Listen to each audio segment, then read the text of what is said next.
Buenos días, yo les voy a hablar sobre los 7 principios de la criminalística. Mi nombre es Cecilio Pérez. Esto es para dar cumplimiento a la actividad a través de la metodología Saya y voy a comenzar dándole una breve introducción acerca de la criminalística.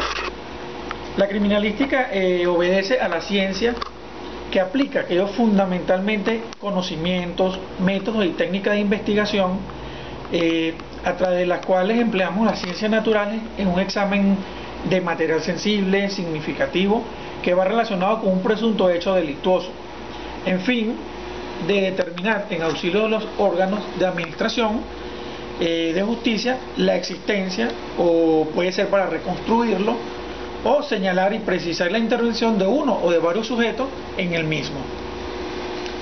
Dentro de los 7 principios tenemos el principio de uso, el principio de producción, el principio de intercambio, principio de correspondencia de características, principio de reconstrucción de hechos o fenómenos, principio de probabilidad y por último tenemos el principio de certeza. El principio de uso es aquel principio que obedece o que tiene que ver con los hechos que se cometen o se realizan. Siempre van caracterizados en la empleación de unos agentes mecánicos, agentes químicos, físicos o también puede ser biológicos. Ejemplos de esto son para los agentes químicos el empleo o el uso de armas de fuego para causar heridas, puede ser la empleación de un tubo de metal para causar laceraciones. Entre los agentes químicos tenemos principalmente, y lo que más se caracteriza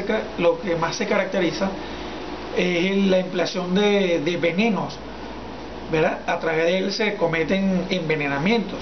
Y agentes físicos como pueden ser quemaduras o en la empleación de armas blancas.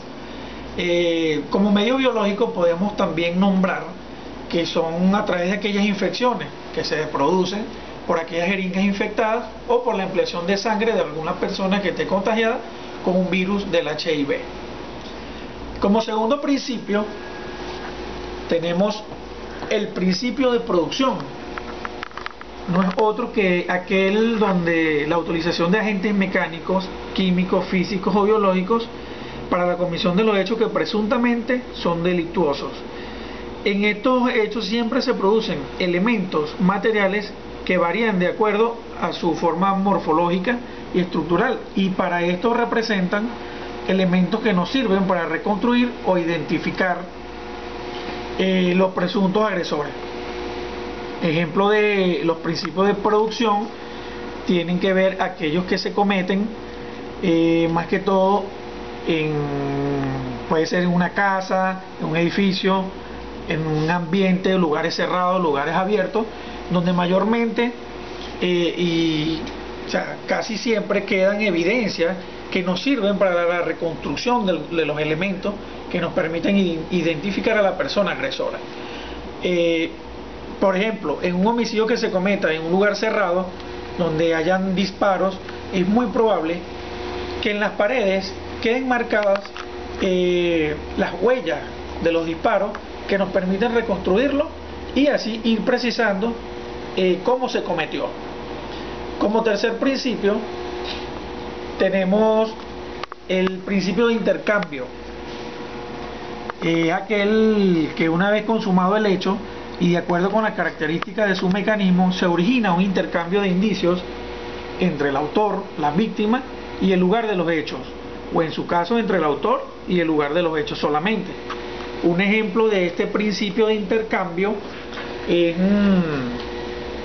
cuando por lo menos se comete un homicidio o por lo menos se produce un ataque de una persona victimaria a otra persona llamada víctima y esta persona se defiende. Esta persona la ataca y el victimario también produce defenderse y causa heridas a su atacante. Puede ser también que dentro de sus manos o en sus uñas quede rastro de sangre o restos de cabello que permiten ir dando o atando cabos para la identificación de este posible agresor.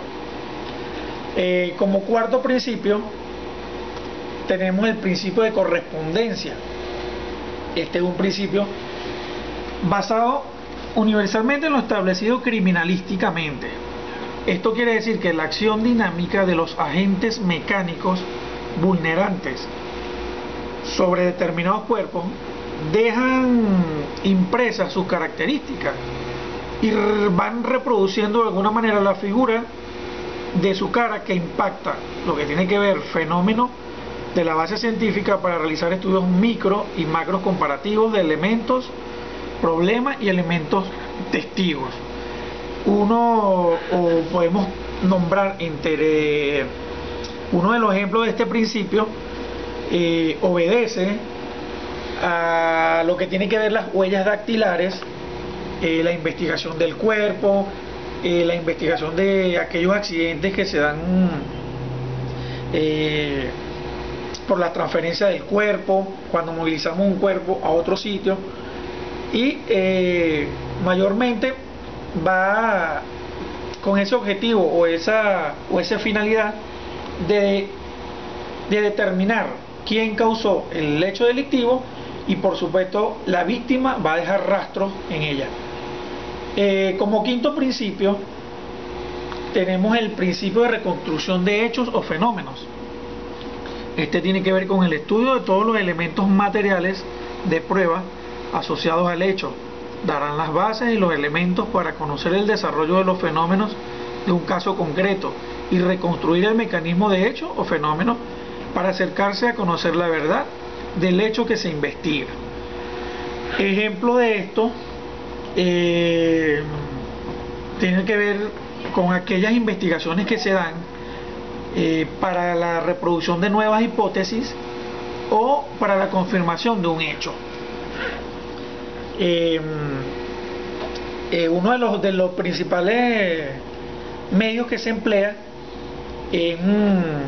más que todo cuando tratamos de verificar si en la víctima o en el hecho que sucedió lo que tenemos a través de testigos o las investigaciones realizadas tiene que ver con la realidad que se presenta, y así poder esclarecer este hecho. Como sexto principio tenemos el principio de probabilidad. Es aquel principio donde la reconstrucción de los fenómenos y de ciertos hechos que nos acercan al conocimiento de la verdad pueden ser como un bajo, mediano o alto grado de probabilidad, o simplemente sin ninguna probabilidad, pero nunca se podrá decir esto sucedió exactamente así. Ejemplo de esto, de este principio de probabilidad, tiene que ver con las manchas, con armas blancas, con sangre y armas de fuego, con estos elementos que interactúan en la probabilidad del esclarecimiento de un hecho delictivo. Pueden ser manchas de sangre, un arma blanca que probablemente fue utilizada, la sangre de la víctima o el victimario en una de las partes, o un arma de fuego para determinar si probablemente fue un arma, fueron varias, o el tipo de bala o de armamento que se utilizó para ello. Como séptimo y último principio tenemos el principio de certeza. Esto tiene que ver con las identificaciones cualitativas, cuantitativas y comparativas de la mayoría de los agentes vulnerables que se utilizan. Estos elementos se producen en la comisión de hechos, se logran con la utilización de metodología, tecnología y procedimientos adecuados que dan certeza de su existencia y de su procedencia. Y en este principio podemos hablar de un ejemplo muy específico: los laboratorios que actúan donde llevan a la evidencia para el esclarecimiento de un hecho, las fotografías del cuerpo o los elementos que se utilizan para poder probarlo, descripción general del crimen, todo lo que sucede y lo que tenemos plasmado en una investigación tiene que ser, o tenemos que tener certeza de que eso fue lo que realmente ocurrió. Muchas veces los cálculos de impacto de proyectiles no llevan al esclarecimiento de estos hechos, y los cálculos que se realizan en los laboratorios para esclarecer cómo ocurrió un accidente de tránsito es uno de los ejemplos que también podemos plasmar en ello. Esta es toda mi intervención. Le agradezco su atención y muchas gracias. Que tengan buen día.